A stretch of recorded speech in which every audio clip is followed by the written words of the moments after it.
Byron was an orphaned moose calf. He got to us when he was only about 3 days old. Baby.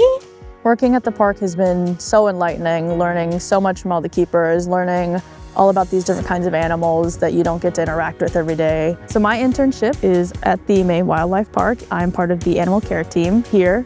I work alongside a few of the keepers. I help and take care of the animals that we have here. I do a very wide variety of activities. There's a lot of feeding that I do. I also do opening tasks. So I get here an hour or so before the park opens, and I'll make sure all the animals are where they're supposed to be. Working with the interns is fantastic. Sarah's done a great job from the start.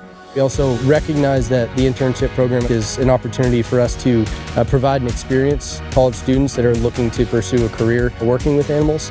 My experience here at the park better prepares me for how similar facilities run. I get to learn about what goes on behind the scenes, so it's interesting to see how I can pursue a path into the animal behavior field. I think it's an excellent opportunity to build a network. Interns get to work with the keepers, the wildlife keepers at the park every day, so they're learning about their experiences. All the keepers, they bring in such a variety of experience, both professionally and personally. Just being around that helps you know how to put your own feet forward towards your own career.